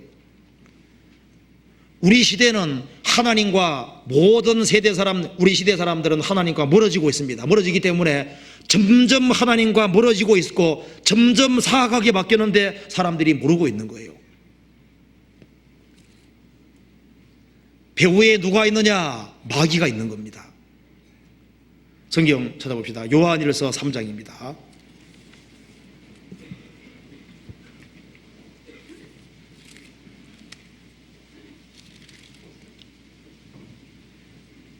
(3장 12절입니다)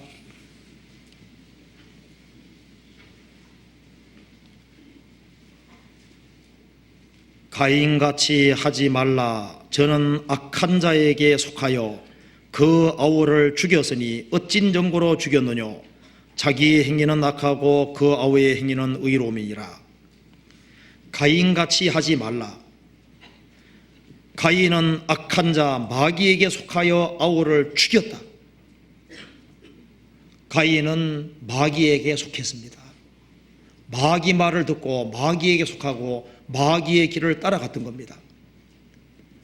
가인의 후에는 마귀의 조종을 받고 하나님을 등지는 길을 택했고 하나님 없는 체계를 구축하고 하나님 없는 생애를 살았습니다. 반면에 세세 후에는 하나님께 속했고 그리고 하나님 안을 추구했던 겁니다. 지금도 많은 사람들이 하나님을 등지고 공적인 권세잡은 자 마귀를 따르고 마귀의 부추김 받아서 하나님과 점점 멀어지고 있습니다. 반면에 거듭나서 참으로 사탄의 권세를 벗어나서 하나님 안에 들어와 있는 사람들이 있는 겁니다. 요한일서 5장 19절입니다. 5장 19절 같이 읽겠습니다. 또 아는 것은 우리는 하나님께 속하고 온 세상은 악한 자 안에 처한 것이며, 또 아는 것은 우리는 거듭난 우리는 하나님께 속하고 온 세상은 악한 자 마귀 안에 처해 있다. 가인의 후에는 마귀의 권세 아래에 있었던 겁니다. 사람들은 사탄의 권세 아래에 있으면서 자기가 사탄의 권세 아래에 있는지도 모르는 사람이 있습니다. 그리고 가인의 후에는 하나님을 등지는 길을 택했기 때문에 언어와 행실이 엉망이 됐던 거예요. 그 뒤에 유다서 1장 찾아보시겠습니다. 1장 14절입니다.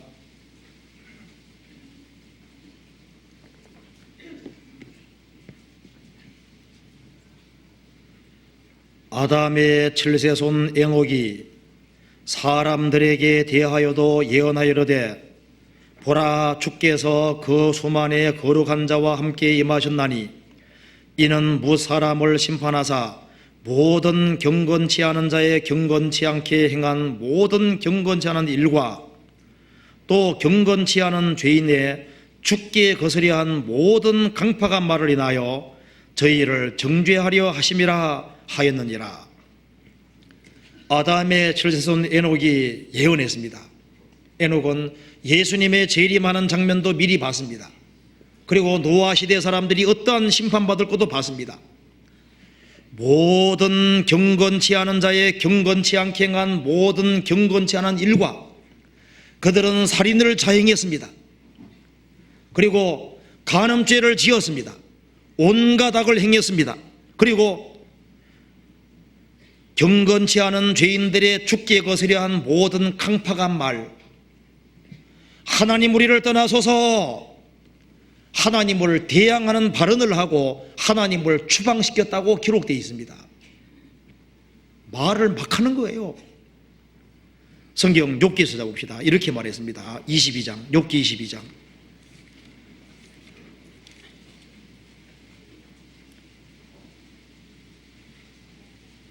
(22장) 15절입니다.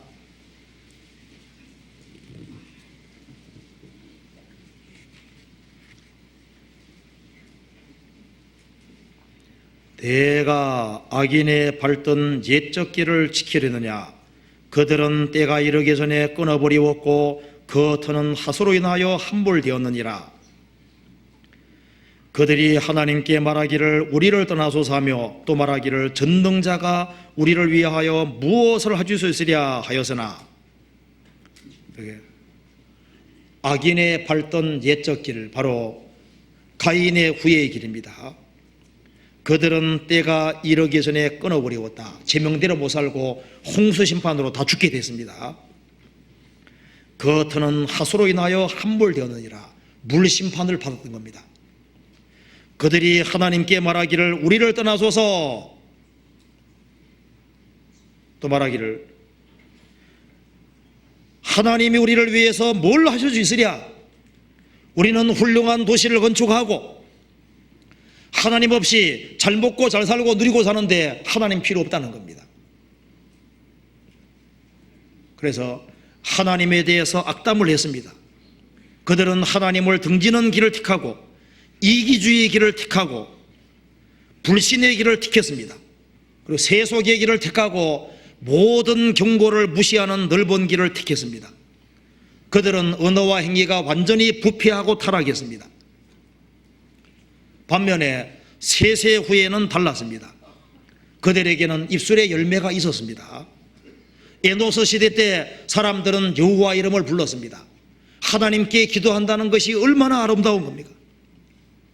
에녹은 하나님을 증거하는 삶을 살았습니다. 노아는 방주를 만들면서 의를 전파했다고 말씀했습니다.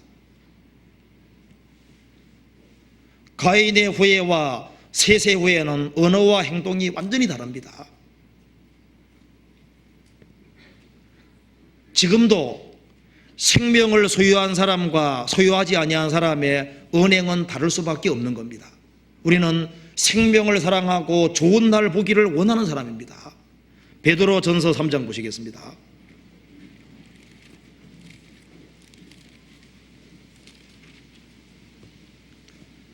3장 10절.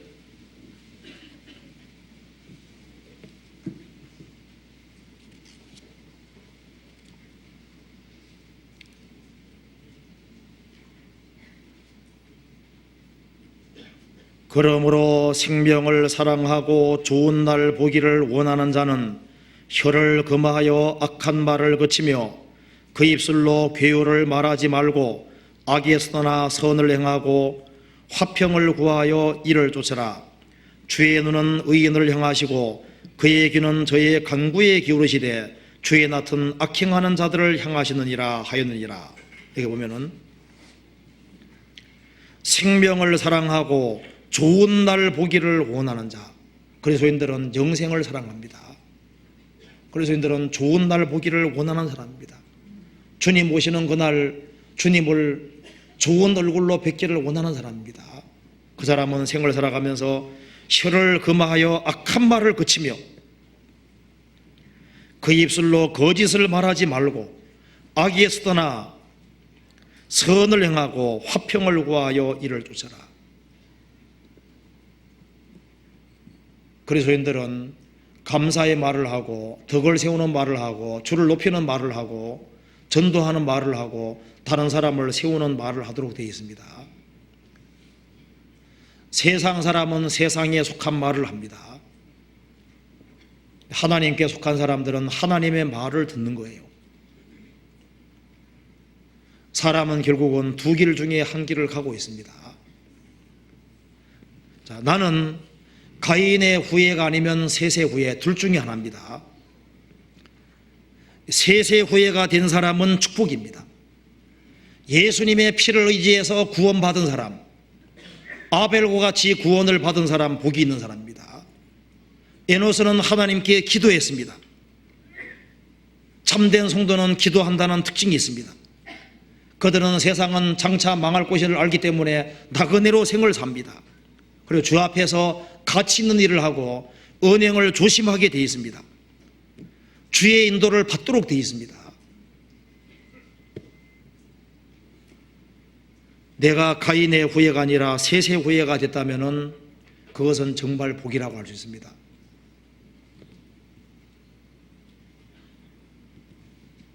구원받지 아니한 사람은 하루속히 구원을 받아야 됩니다. 제가 이게 할 얘기가 많은데요. 지금 시간이 끝나갈 시간이 됐기 때문에 마지막으로 한 구절만 보시겠습니다. 시편 90편 봅시다. 시편 90편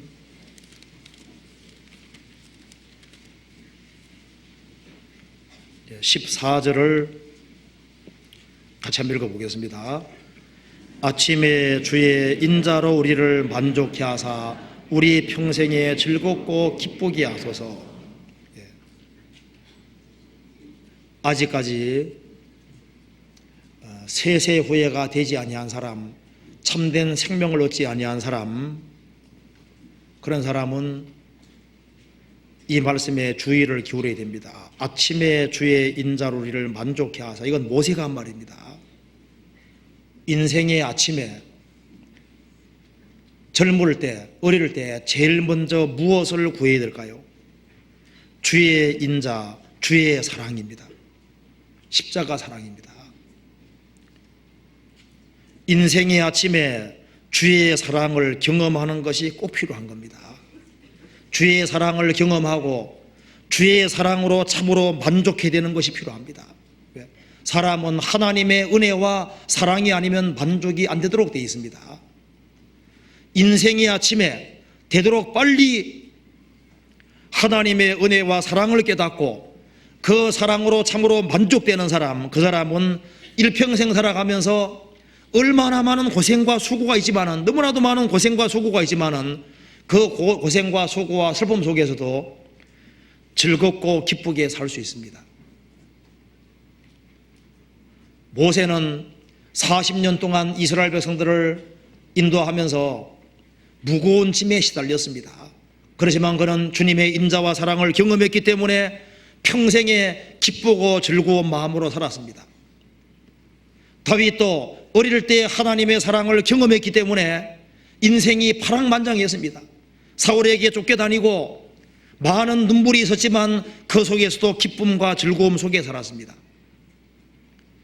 여기에 초등학교 때, 중학교 때, 혹은 고등학교 때, 혹은 대학교 때 가능하면 빨리 주의 인자와 사랑을 경험하고 빨리 세세 후회가 되고 하나님의 자녀가 되고 주의 사랑과 인자를 경험하는 사람은 생을 살아가는 가운데 큰 고통과 어려움이 있을 수도 있습니다. 그렇지만은 주님의 은혜와 사랑이 있기 때문에 평생에 기쁨과 즐거움 가지고 살 수 있을 겁니다. 고통이 있지만은 고통 속에서도 기쁘고 즐겁게 살 수 있을 겁니다. 그리고 주의 인자와 사랑을 경험한 사람, 그리고 세세후에 속하는 사람은 틀림없이 가인의 후에 속하는 사람은 멸망인 줄 알기 때문에 그들을 주님 품으로 인도하기 위해서 노력하게 될 겁니다. 앞으로 하기수양회가 있는데 그것을 위해서 기도하시고 멸망으로 달려가는 사람들, 이 가인과 가인 후에 지금 우리 문화는 가인의 문명입니다. 세상은 결국은 하나님의 심판을 받을 수밖에 없는 상태로 나아가고 있습니다. 이 세상에는 소망이 없습니다. 그렇기 때문에 우리가 멸망으로 달려가는 사람을 건져주는 그 일을 하기 위해 우리가 살고 있는 겁니다. 같이 기도하시겠습니다. 자비로우신 우리 아버지 하나님 감사합니다. 마땅히 형벌을 받을 수밖에 없는 저희들을 구원해 주시고 하나님 안에 속한 사람으로서 생을 살 수 있도록 도와주시는 것을 감사합니다. 우리의 입장과 위치를 정확히 깨달을 수 있도록 도와주시고 우리가 무엇을 추구하며 살아야 할지를 알 수 있도록 도와주시옵소서. 우리 가운데 한 사람도 이 세상의 사람들을 부러워하지 아니하고 살아계신 하나님께 소망을 두며 죽으시고 부활하신 주님께 우리의 운명을 걸고 살 수 있도록 도와주시옵소서. 우리 나머지 모든 생에 주님의 거룩한 말씀으로 붙잡아 주시옵소서. 앞으로 있을 하기의 수양에 주님께서 준비하는 모든 손길에 함께해 주시고 이번에 큰 역사가 이루어질 수 있도록 역사해 주시옵소서. 우리 구주 예수 그리스도 이름 받들어 기도하옵나이다. 아멘. 찬송 같이 부르시겠습니다. 찬송 후에 하기 수양의 동영상 광고가 잠깐 있겠습니다. 521장입니다.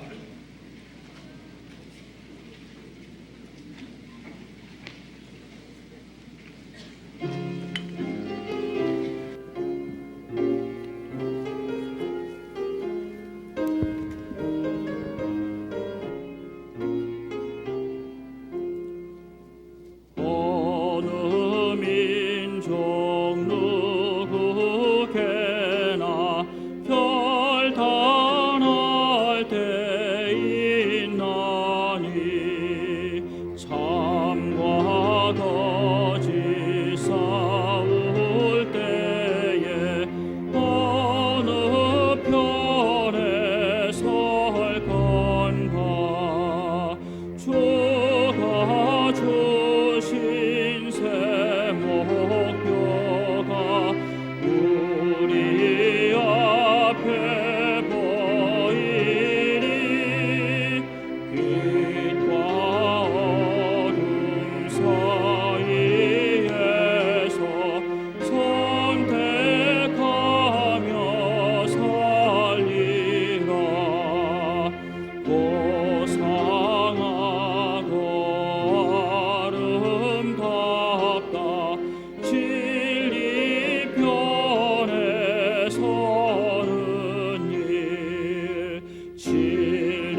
안녕하세요. 저는 지금 공주에 있는 갈릴리 수양관에 나와 있습니다.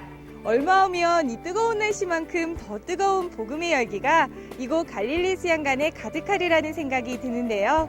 2010 하계 수양회 벌써 기대가 되시죠? 그럼 그 뜨거운 열기의 장소가 될 수양관과 2010 하계 수양회에 대해서 알아보도록 하겠습니다. 2010년 하계 수양회는 7월 28일부터 8월 21일까지 진행됩니다.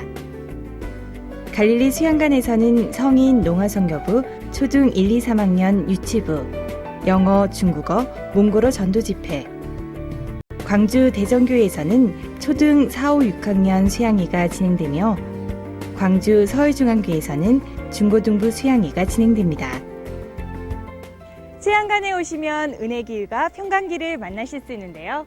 그럼 은혜길과 평강길을 따라 수양관에 대해서 알아볼까요? 수양관으로 들어가는 입구에서 신축 건물 두란노를 만나볼 수 있는데요. 두란노를 지나 수양관 입구를 지나면 수송공사를 위한 수송부를 보실 수 있으며 은혜길과 평강길을 통해 여러 장소를 찾아볼 수 있습니다. 은혜길은 수양관 입구에서 사람관까지의 길인데요. 은혜길을 따라 올라오시면 우측에 노인 집회 장소와 숙소가 있는 소망관이 있고 조금 올라오시면 좌측에 성도님들의 편의를 돕는 안내데스크를 만날 수 있습니다.